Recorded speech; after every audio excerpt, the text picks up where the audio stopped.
Christoph hätte nicht gewollt, dass ich mich hier vergrabe, sondern dass ich mein Leben in Ordnung bringe. Ein bisschen mehr Ordnung in meinem Leben wäre auch nicht schlecht. Carlos will mit seinem Boss sprechen und sich dann bei mir melden. Nach dem Deal hat er Blut geleckt. Beatrice, die Kinder und ich haben beschlossen, hierher zu ziehen. Und am schönsten wäre natürlich, wenn du mit uns hier wohnen würdest. Ich habe bereits eine Entscheidung getroffen. Was für eine Entscheidung? Ich werde weggehen. Für immer.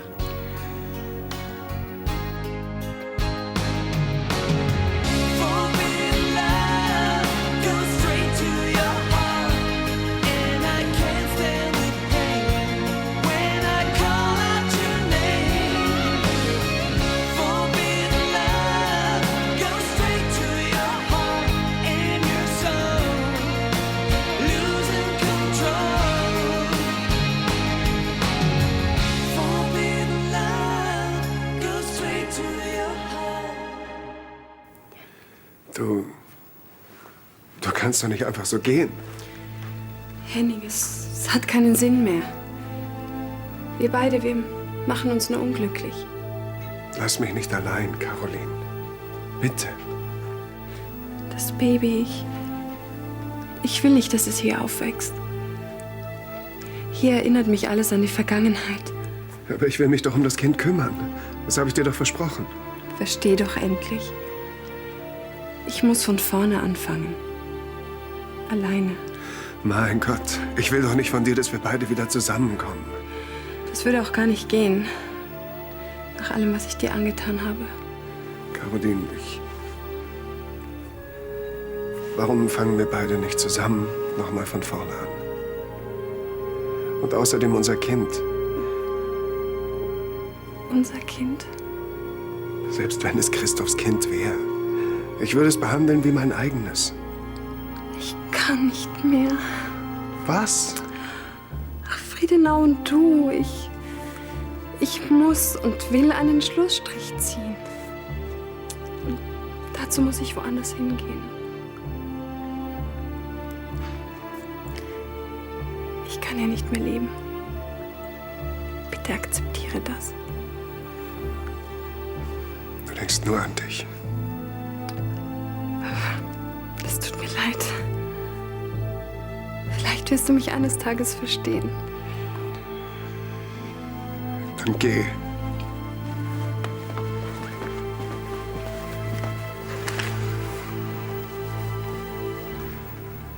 Geh.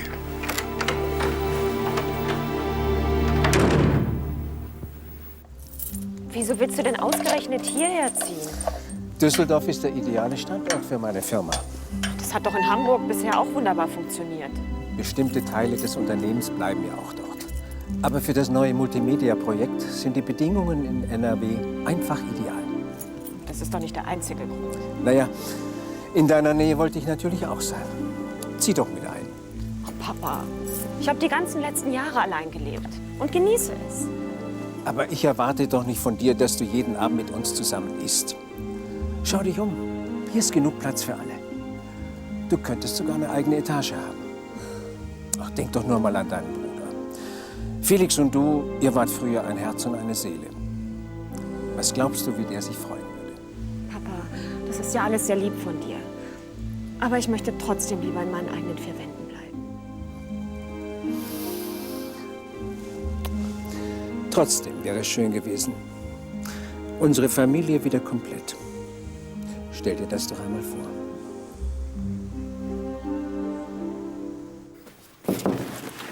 Ja. Ach, du bist's. Wen hast du denn erwartet? Claudia Schiffer? Nee, die kommt immer nur sonntags. Sehr komisch. Ich warte auf meinen Bruder. Weißt du was? Dieses ganze Gewartet, das macht mich total blöde. Carlos hat sich noch nicht gemeldet, ne? Nein. Ja, der geht auf Nummer sicher. Und wenn er jetzt verspitzt gekriegt hat? Was denn? Dass wir zwei zusammenarbeiten, um ihn aufs Kreuz zu legen? Er hätte dir längst ein paar von seinen Jungs vorbeigeschickt. Weißt du was? Das wäre besser als warten. Hätte ich wenigstens was zu tun, dann wäre ich im Training. Peng. Naja, ich konnte schon immer eine ganze Menge von dir lernen. Du solltest lieber mal ein bisschen richtig trainieren, statt Squash zu spielen, ja. Für was? Für Carlos und seine Gorillas? Ich glaube noch nicht mal mehr, dass die sich überhaupt noch melden. Mensch, Mark, Geduld war wirklich noch nie deine Stärke. Ich verstehe auch nicht, wieso du so cool sein kannst. Cool? Ich bin nicht cool. Als ich meine Tochter gefunden habe mit dieser Nadel im Arm, da habe ich mir geschworen, ich finde diesen Olberg und dann mache ich ihn fertig. Entschuldigung, Rainer. Wenn es mein ganzes Leben lang dauert.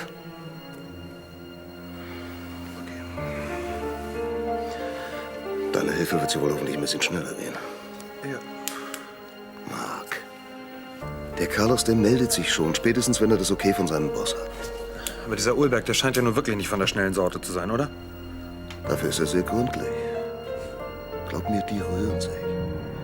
Na, hoffentlich.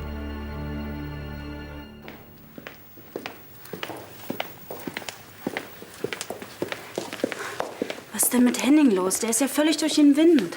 Er hat mir seine Hilfe angeboten. Er würde sich sogar um mich und das Baby kümmern. Hat er dir verziehen? Du hast abgelehnt. Hm? Ich werde Friedenau verlassen.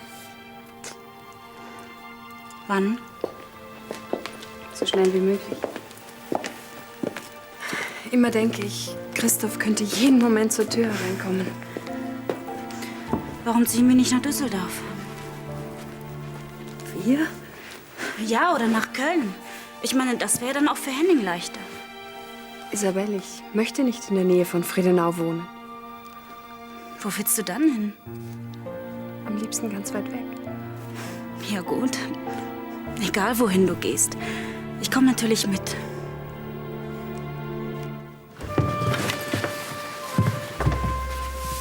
Ich sitze nicht gern mit dem Rücken zum Eingang, also. Tja, ich auch nicht.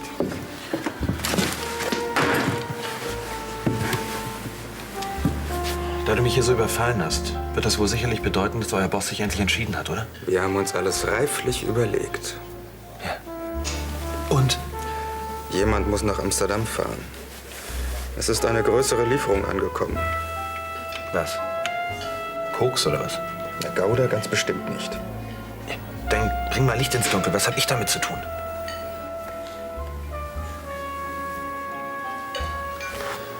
Du scheinst da irgendwas zu vergessen. Ich will das Zeug verticken und nicht für euch durch die Gegend juckeln und den Kurier spielen. Was du willst, ist uns herzlich egal. Kann es sein, dass du irgendwas vergisst? Bei meinen Kunden handelt es sich um Kohle. Jeder fängt klein an.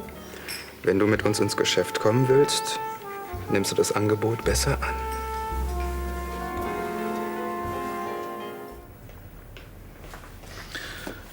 Du hast doch nichts dagegen. Übrigens, du weißt doch, dass ich mich bei einigen Düsseldorfer Firmen als Teilhaber eingekauft habe. Das sind alles sehr erfolgversprechende Projekte. Sonst würdest du dich ja nicht an ihnen beteiligen. Was hältst du davon, wenn du mit BBM auch einsteigst? Wir wären dann Partner. Danke für das Angebot.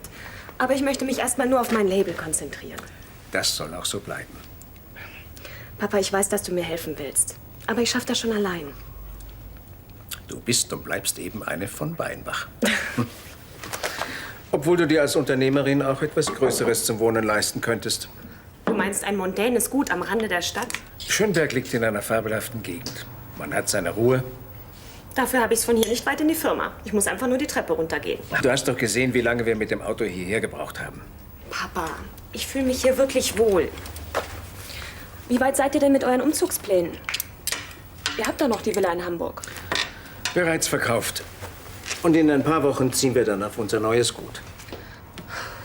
Die Aussicht, mich öfter zu sehen, scheint dich ja hellauf zu begeistern. Natürlich freue ich mich darüber. Oder hat deine Zurückhaltung etwas mit Beatrice zu tun? Du weißt genau, dass ich mich nicht mit ihr verstehe. Das sind doch alte Geschichten. Euer letzter Streit liegt Jahre zurück. Wegen dem ich damals ausgezogen bin. Das schon, aber der Umzug der Familie hierher, das könntet ihr beide doch auch als Chance für einen Neuanfang betrachten. Als ob ich mich jemals mit deiner Frau verstehen würde. Ein zweites Mal werde ich aber nicht für euch den Kurier spielen. Das verlangt auch keiner. Wie muss ich die Lieferung überhaupt bezahlen? Das regeln unsere Freunde in Amsterdam. Welche Freunde? Ich würde schon ganz gern wissen, mit wem ich es zu tun habe. Du kümmerst dich ausschließlich um den Transport. Das fängt ja super an. Beschwerden? Wenn ihr mir sowieso nicht vertraut, was soll diese ganze Sache überhaupt? Du willst etwas von uns. Und das Vertrauen, das musst du dir noch erst verdienen. Wenn du den Job gut erledigst, werden wir uns auch erkenntlich zeigen. Aber falls irgendetwas schief geht, dann ist unserer Kooperation kein langes Leben beschert. Die Details der Übergabe besprechen wir später. Wann? Wahrscheinlich noch heute. Wo? Ich finde dich. Also dann.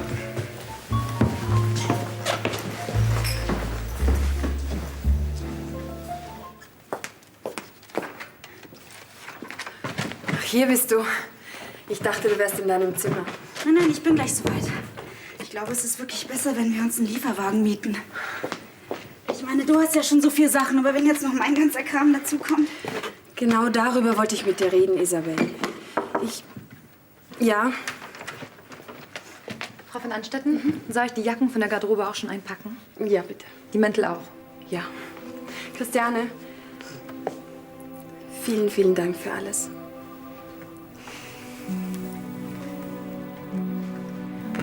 Ich habe noch mal nachgedacht, Isabel.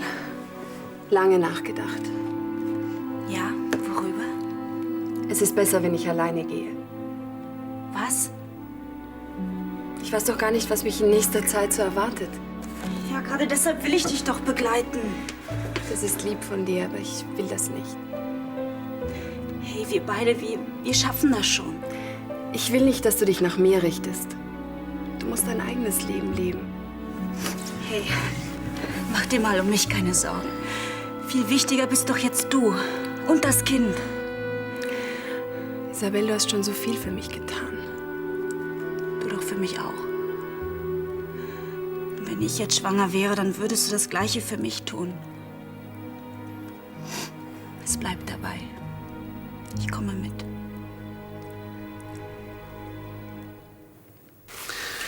Hast du noch ein bisschen Zeit? Kommt drauf an, wofür.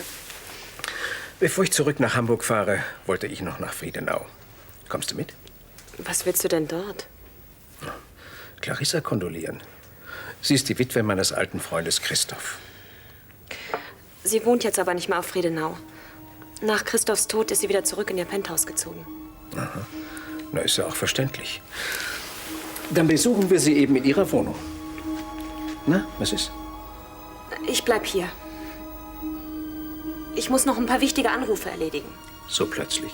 Naja, Marie, ich kenne dich doch. es sind ein paar unschöne Dinge passiert. Zwischen Clarissa und dir? Mhm. Aber ihr habt euch doch immer gut verstanden. Ich möchte jetzt nicht darüber reden. Clarissa hat gerade ihren Mann verloren.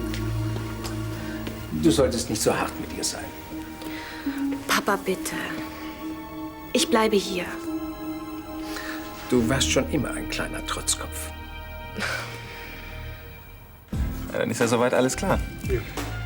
Eine Bitte hätte ich noch. Ja, was denn? Kannst du mir was von dem Kuchen einpacken? Ich muss nachher noch ins Label. Ja, gerne.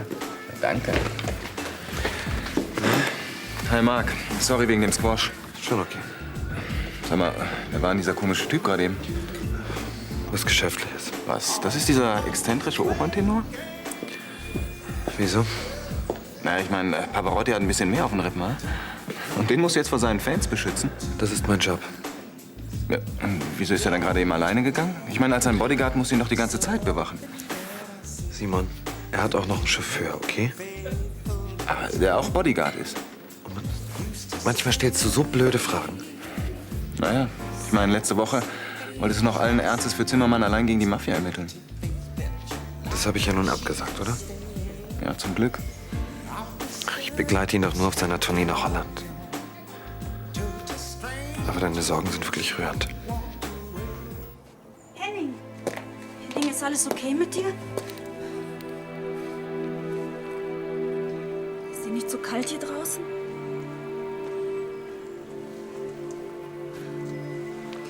Irgendwann kommt Caroline bestimmt zurück. Vielleicht. Ich werde dich anrufen, regelmäßig. Und wenn erst mal das Kind da ist, dann... Du? Ich werde Caroline begleiten. Du also auch. Ich glaube wirklich, dass es besser ist für Caroline, wenn sie hier weggeht. Anders wird sie sonst nie ein neues Leben anfangen können. Ein neues Leben? Hier ist einfach zu viel passiert. Ein neues Leben. Mir gleitet alles aus den Händen und sie geht einfach. Sie geht einfach. Ein neues Leben. Henning, ich wünsche mir von ganzem Herzen, dass du das auch irgendwann schaffst.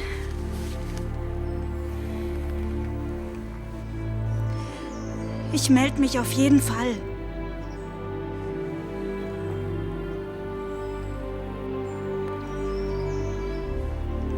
Pass auf dich auf, ja?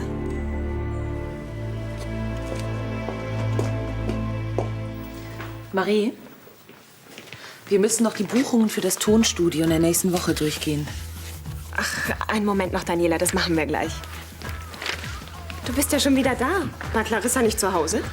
Der Pförtner hat gesagt, dass sie verreist ist. Wahrscheinlich kommt sie nur so zur Ruhe. Wozu braucht die denn Ruhe? Ja, vor den Journalisten. Eben war auch einer da. Nicht mal vor einer Witwe haben diese Typen Respekt. Naja, dann besuche ich sie eben beim nächsten Mal. Wann bist du denn wieder in Düsseldorf? So bald wie möglich. Der Umzug muss vorbereitet werden und dann habe ich ja auch geschäftlich eine Menge hier zu tun. Hat mich wirklich gefreut. Mich auch. Und melde dich, wenn du wieder da bist. Psst, hoppla. Entschuldigung. Ach, Sie müssen Maries Vater sein. Scharfsinniger Mann. Papa, das ist Simon. Er macht für mich die Buchhaltung und ist außerdem ein sehr guter Freund. Ja, und der Kuchenlieferant. Vor lauter Arbeit hier vergisst sie schon manchmal die Basics. Das war schon früher so, bei den Hausaufgaben. Papa. Freut mich, Sie kennenzulernen, Herr Weinbach. Ganz meinerseits. Von meiner Tochter erfahre ich ja leider immer viel zu wenig über ihren Freund. Papa, Simon und ich, wir sind nur gute Setzen wir uns.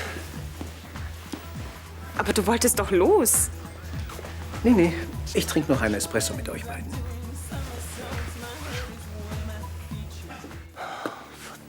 Verdammt. Dass Olaf dich erstmal als Kurier einsetzt, da hätte ich wirklich dran denken müssen. Was haben die noch so für Bewährungsproben auf Lager? Was? Darum geht's ja jetzt gar nicht. Was mir viel mehr Sorgen macht, ist diese Sache mit Holland.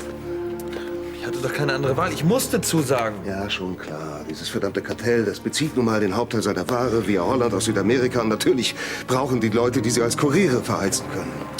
Glaubst du nicht wirklich, dass sie mich mit dem ganzen Stoff hochgehen lassen? Nein, das glaube ich nicht. Aber wenn die Drogenfahndung dich erwischt, dann bist du dran. Und Carlos und Holberg, die verbrennen sich nicht ihre Finger. Ja, noch nicht. Aber bald. Mit dem Job, da kommen wir an sie ran. Und dann haben wir freie Hand. Dir ist schon klar, dass du in Amsterdam völlig auf dich alleine gestellt bist, ja? Ganz egal, was auch passiert, ich kann dich da nicht rausholen. Das ist mir schon klar. Rainer, jetzt entspann dich bitte. Was soll denn da passieren? Jeden Tag fahren Tausende von Autos über diese Grenze. Ich fahre nach Amsterdam, pack den Scheiß ins Auto, komm zurück und fertig. Ich begreife doch auch bloß nicht, warum Carlos dir nicht sagen wollte, mit wem du es in Amsterdam zu tun kriegst. Weil er sich noch bei mir melden wird. Jetzt lass uns bitte in die Gänge kommen. Warte mal. Ich schreibe dir noch ein paar Namen auf. Von Olbergs Leuten in Amsterdam. Solltest du dir gut einprägen. Ja, und dann bestelle ich schöne Grüße von Rainer aus Düsseldorf, oder was? Verdammt nochmal, Mark! Diese Kerle, die werden Olberg alles über dich erzählen. Und auch davon wird es abhängig machen, ob er dich nimmt oder ob er dir den Hals umdreht. Ich verstehe. Die sind wie Wölfe.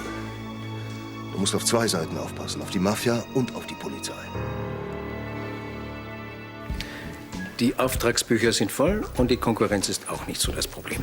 Aber gute Mitarbeiter. Ja, die sind das A und O. Sonst kann man gleich dicht machen. Ein Chef ist nur so gut wie die Leute, die für ihn arbeiten.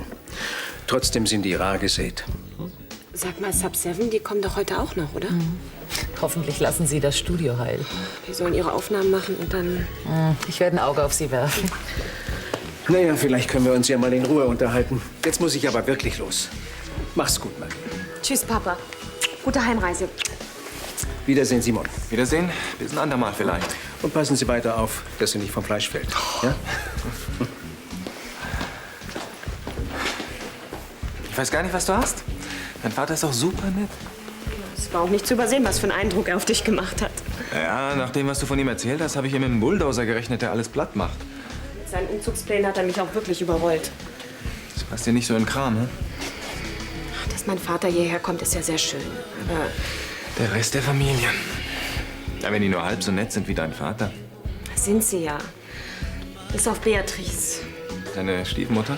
Ja, geh ihr einfach aus dem Weg, dann gibt's auch keine Probleme. Wenn das so einfach wäre. Sie ist wirklich ein ganz spezieller Fall. Übertreibst du jetzt nicht ein bisschen? Nee, lernen Sie erst mal kennen. Die könnte sogar Clarissa das Wasser reichen.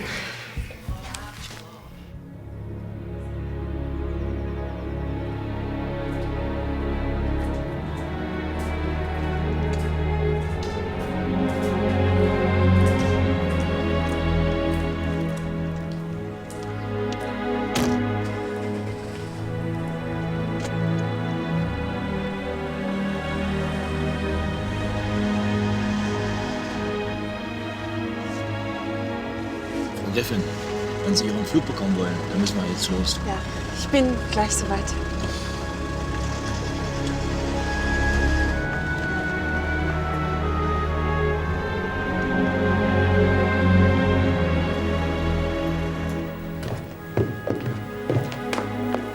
Noah? Ja? Ich soll Ihnen diesen Brief geben. Von wem ist der denn?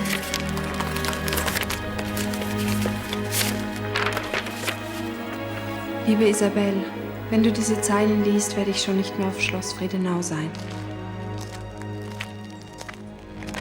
Bitte verzeih mir, dass ich mich über deinen Wunsch hinweggesetzt habe. Einen Moment noch, ja? Und bitte verstehe, dass es besser für uns beide ist, wenn ich alleine gehe. Du musst dein eigenes Leben leben. Und ich bin mir ganz sicher, dass dir das auch gelingen wird. Denn du bist hier nicht allein, sondern hast in deiner Nähe Menschen, die dich lieben und brauchen. Wann ist meine Schwester gefahren? Vor ein paar Minuten.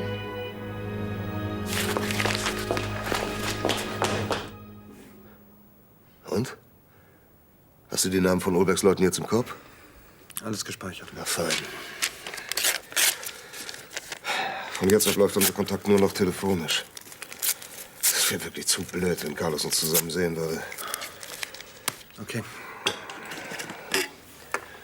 Okay, Marc. Mach's gut, ja. Tu mir den eingefallen, pass auf dich auf, ja. Versprochen. Komm her.